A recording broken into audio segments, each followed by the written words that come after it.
Brexit that it's happening. Hey, I got to tell you something really funny. No, you can tell it on the camera, you know. Did you notice, like, right before the last trick, there's some, like, handsome boy ran out front, and then he grabbed the bartender, Chad, and brought him in to look through the door and everything? What happened? He said that he noticed there was a suspicious man in the audience, okay? Okay. Because, you know, he was alone, he wasn't really laughing at any of the jokes. He had the backpack and he was sort of playing inside like this and everything, you know. It's dramatic. And do you remember? Did you see that, or did I just see The it? last row? Yeah. Yeah. The guy came out and then Chad did it, and he's playing, and you know, it was a magician. He's been to the show before. He got a ticket by himself. In his backpack, he had some cards or something, But and he was, did you ask playing. him now? No, because Chad recognized the guy. He said, "Oh no, that's a magician. He comes here. He's been here more than once, you know." But you see, they thought he was a terrorist. They thought, you know, because he didn't laugh at the jokes, he was hiding something in his backpack. That's exactly the kind of suspicious paranoia that made people vote for Brexit. UK is leaving EU, and today we are celebrating 4th of July when UK left USA. That's the first brisket. No, it's not brisket. It's Brexit. Actually, it's not a brisket or a brisket.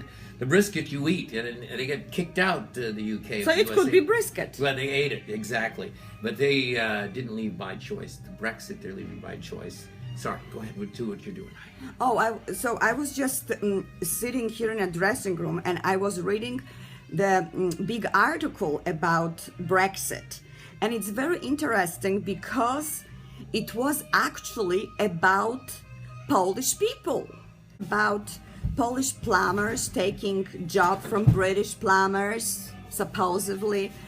And the sentiments are not very, I would say, positive towards Polish migrant workers. So on the building of the Polish Cultural Center in London, they wrote in Polish and in English, "Go home." And they wrote that the next day after they voted to leave European Union.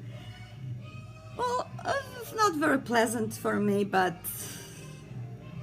hey, I know better not to say anything unpleasant about this or that ethnic group because this is not likable. But sometimes I have some thought or some irritation with, and maybe I bunch people in my thought or something into, you know, because they are like this or they are like that.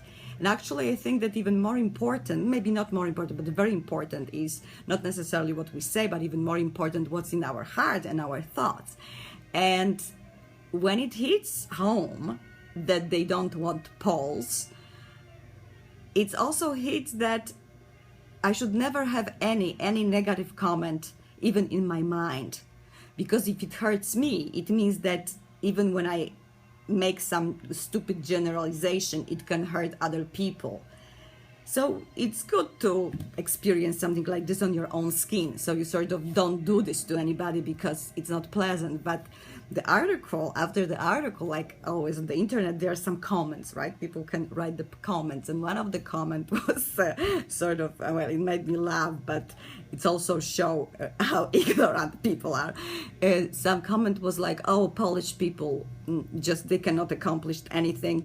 They can only make good sausage. That's all." Then I was thinking like, wait a minute.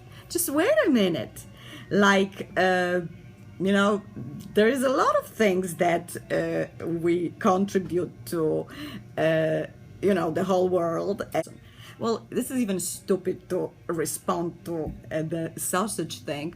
And I love being here and I love American people for mostly for their entrepreneurial skills. They are very open-minded and supportive and excitable about any idea.